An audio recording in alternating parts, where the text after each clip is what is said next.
I have bought the new Fidelity Bitcoin ETF for three very specific reasons. I actually never really thought I'd be the type of person to buy a Bitcoin ETF. I know how to custody my Bitcoin. I know how to buy Bitcoin. I know how to buy any altcoin on random exchanges and get it to where I need to be and do the transfers. I never thought an ETF would be something that would pique my interest in the crypto world, but it has, and I'm really happy with my new Fidelity Bitcoin purchase. I have currently bought into the ticker symbol FBitcoin. It's the Fidelity Wise Origin Fund, and I want to break down three of the key reasons why I chose this fund over all of the other ones and what I plan to do with this investment and why I think it's probably going to outpace my S&P 500 investments given how it has over time. So I'm allocating all of my after-tax S&P 500 investments into the new FBitcoin fund, and I want to just kind of make this as a video so maybe we can see what happens in a year or two and we can make a follow-up video. But I chose Fidelity for very specific reasons that I want to break down in this video. The first major reason that I went with Fidelity's Bitcoin ETF is the low fees. There's actually currently 0 fees for the fund, so it's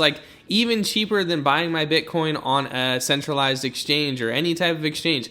I'm buying Bitcoin feeless right now, which is pretty awesome. And I know you might be saying you don't actually hold the actual Bitcoin, you're buying a share of an ETF that holds Bitcoin, but same onions to apples or whatever the saying is. The main part is that there is no fees right now, and the fees don't start until August or something. And even when the fees start, it's only 0.25% for Fidelity's Bitcoin ETF. This is something that really sparked my interest. When I initially looked at the Bitcoin ETF a couple days ago when I was getting interested in buying one, I was looking at all the top ETFs available. Some of the highest ones have a 1.5%, and some of the lowest currently have a 0.21 or a 0.25% fee for purchasing Bitcoin. For example, the Grayscale ETF has a 1.5% fee. ARK has a 0.21, which I think they're waiving the fee until June. Fidelity has a 0.25% fee, which is being waived till August or something.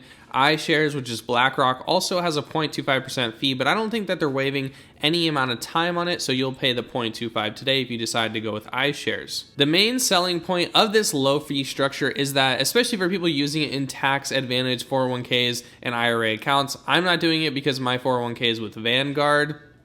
But I do have extra money that I want to put into the Bitcoin ETF after tax, even though it's not the best tax advantage solution. But after tax, I'm going to be putting some money into Fidelity's Bitcoin ETF, and the fees are very important to me when making my decision of who I wanted to go with. They're going to be actually the most important decision, because if I want to hold Bitcoin long term and be a part of this ETF long term and use it as an S&P 500, a base investment for the US economy and for the world as a total, I want the best fee structure to make the most money. Now, if you're not aware of fee strategy and tax strategy and capital gain strategy and all these ways of eliminating fees to make more money long term, essentially if we were to put $100,000 into an asset, let it ride for 30 years, and you compare a 0.25% fee to a 1% fee, you could be missing out on tens of thousands, if not hundreds of thousands of dollars wasted away in capital gains going towards the fee. When you do this on a long enough time horizon, you can see how a 1 or a 2% fee can eat up 50% of your capital gains or 30% of your capital gains, especially on a long time horizon for retirement-based scenarios. So I'm going to go with one of the lowest fee options. Now, Fidelity is not the lowest fee. ARK is going to be the lowest fee. But after you see the next two categories, you're going to understand why I decided to go with Fidelity over ARK, or even over something like Blackrock that has a comparable fee at 0.25%. Now, the second reason why I am invested into Fidelity's Bitcoin ETF over all of the others is because Fidelity has decided to self-custody their own Bitcoin. This is a very big selling point for me, as I'm not really sure that the other options are a very good way of going about a large sum of Bitcoin being held in a certain way. Fidelity actually has a long history of being in the crypto space. They're one of the first large assets to kind of get into the crypto space, and they really started noticing Bitcoin and crypto around 2015, 2016, 2017, and I think they finally jumped in around that 2018 mark. But they were one of the first to put crypto assets under management, and they're doing groundbreaking stuff stuff by being the only current Bitcoin ETF that self-custodies their own funds. Fidelity has also pledged to not rehypothecate any of this funds in this ETF. So basically, if you're not familiar with rehypothecation, it basically means the ETF shares that I buy in the underlying Bitcoin cannot be used for anything else out there in the world. Cannot be used for lending, cannot be used for this or that. They're Bitcoin solely for the ETF, and there will not be like a third transaction that I'm not aware of and they're not aware of. So this is a big selling point for me as well. The next fact I might share with you might be kind of shocking, but 8 out of the 10 Bitcoin ETFs currently available are hosting all of their funds on Coinbase for the time being. So I mean, the fact that Fidelity is 1 of 10 and the only one to self-custody their Bitcoin is showing me that they have an advanced knowledge of the space, and somehow they think that their method is better, willing to take the risk on self-custodying it, and they have their own self-custody solution. So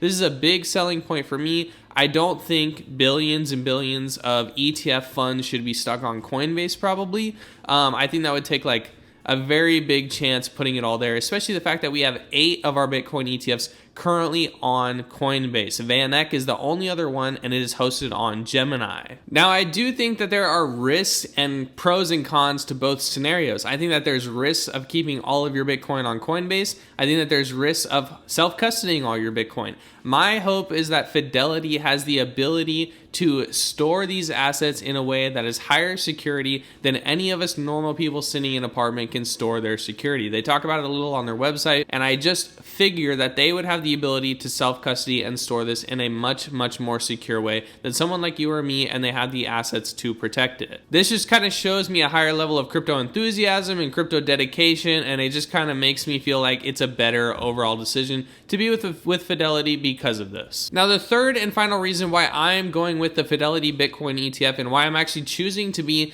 in a Bitcoin ETF, this would be the same for any ETF that I chose, but it is going to be for the convenience. I actually think buying Bitcoin in an ETF is super convenient, and some OG crypto people, some OG Bitcoiners will definitely not like that. They want to own the Bitcoin that they own, and they want to self-custody it into their own hardware wallet, and then, just like remember the seed phrase and, never really access the Bitcoin and just kind of let it ride, right? I think buying the Bitcoin ETF is going to be actually very simple for a lot of users, and I've done it, and it's very simple. I do it right inside of my brokerage where I have my checking account, my saving account, and my S&P 500 investments, and it's very, very seamless. I do know the risks that I'm taking with using the Bitcoin ETF over self-custodying my own Bitcoin, but don't worry, I self-custody other cryptocurrencies that I own. Ethereum, Cardano, I've got those things stored up, and it's okay. I feel like, I have some self-custodied, I have some not self-custodied, and I'm okay with taking a mixture of both of the types of ways that you can do crypto. I do think that there are risks associated with just buying the Bitcoin ETF. Like at any point in time, the name of the ETF can correlate to price action not correlated to Bitcoin. So naturally, there's always an ETF that does best, and then you have like second and third place. And I think Fidelity is one of the larger names. The iShares one is probably another larger name, being Blackrock's.